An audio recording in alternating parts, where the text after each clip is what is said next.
Guten Tag. Thank you for joining me. Today, as part of a larger Oktoberfest series, we're taking a look at Sauerkraut. Alright, let's start by focusing on the star of the show, cabbage. I'm using a pretty standard variety here. I peel off a couple outermost layers, examine for anything funky, and simply cut any minor irregularity off.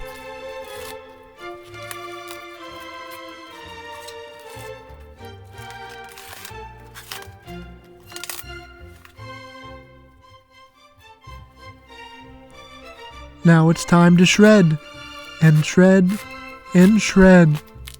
I'm going old-fashioned and just using my knife. I cut the cabbage in half, and then cut those halves into quarters.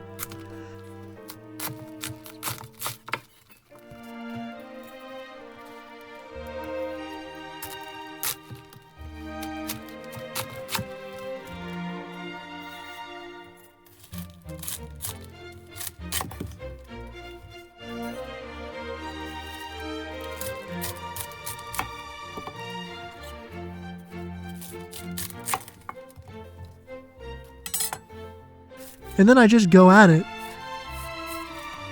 I usually try to cut a bit off of the wedge so that it will lay flat. Stability is key.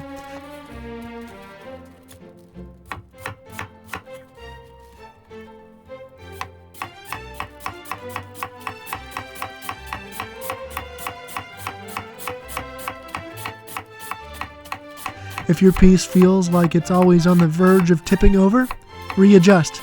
Maybe work with a smaller piece.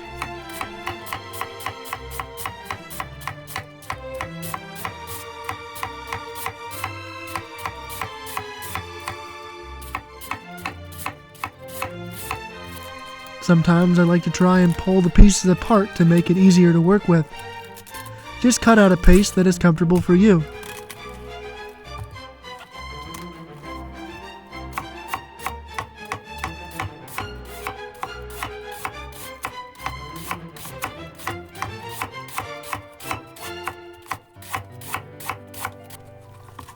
By the way, you could also definitely use a mandolin or the shredder attachment for your food processor.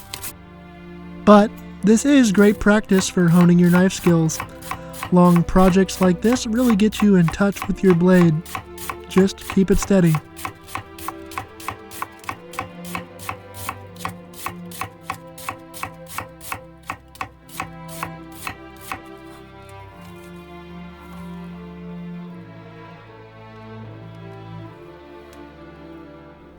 Look at all this cabbage. And that was only one of them.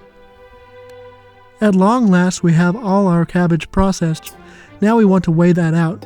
I know that some of you might resist the idea of using a scale when cooking, but for things like fermentation, it is really important to get the salt level correct for the sake of food safety and regulating the growth of bacteria. So weigh your cabbage, and let's talk about calculating how much salt we need. Remember this formula. New divided by old. The original recipe I have is for 1 kilogram of cabbage. That is the old or original weight. The weight of my cabbage today was 725 grams. That is the new weight.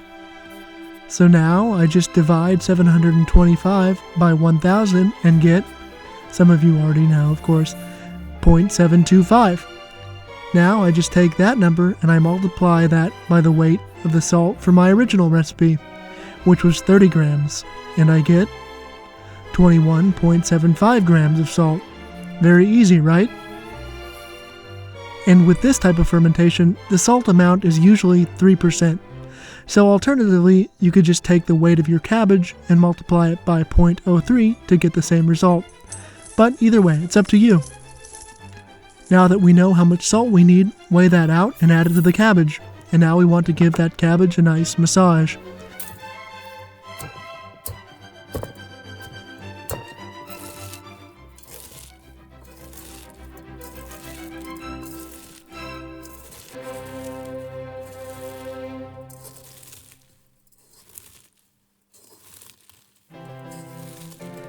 In fermentation, cleanliness is important, so make sure you wash your hands ahead of time. After a while, you will notice the cabbage wilts down and a lot of its water is drawn out. This is a good sign. See how much liquid we have?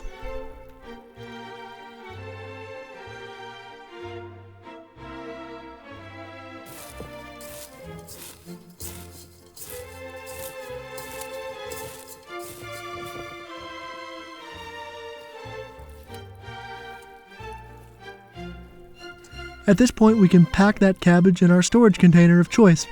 I'm doing one in a stainless steel pot and one in a ceramic pot.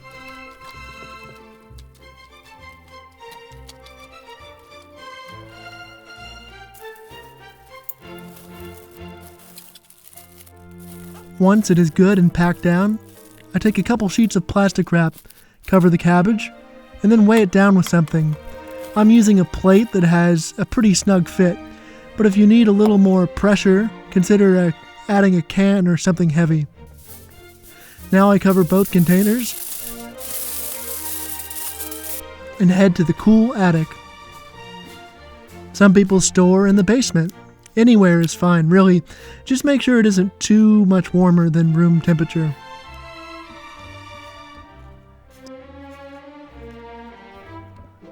Some people dry laundry up here. I make sauerkraut.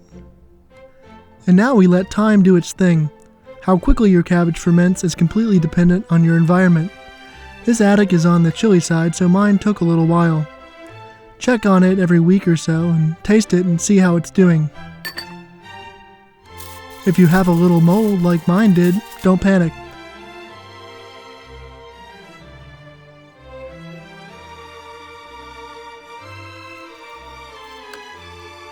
Try to remove the mold as completely as possible, change out the plate and the plastic wrap, and let it keep going.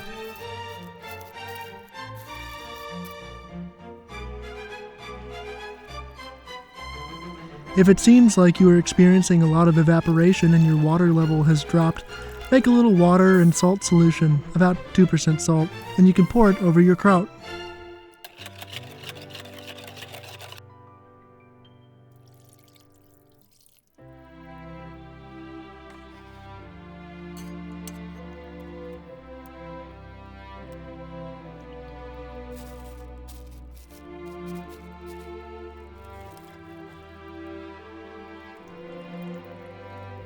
As for when it's done, that is ultimately up to you. Just taste it and see how you like it.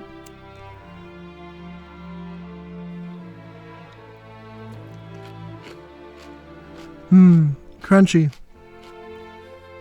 When you have it where you like, you can put it in the refrigerator. This will mostly halt the fermentation process. And then it's yours to enjoy. It's great on its own as a probiotic snack, classic with some bratwurst, or try it with this Russian soup called shi if you are feeling adventurous. Thank you for joining me. I hope you enjoyed this very basic introduction to fermentation. These projects usually take time, but they can really expand and deepen your flavor options when cooking with them. Until next time, cheers.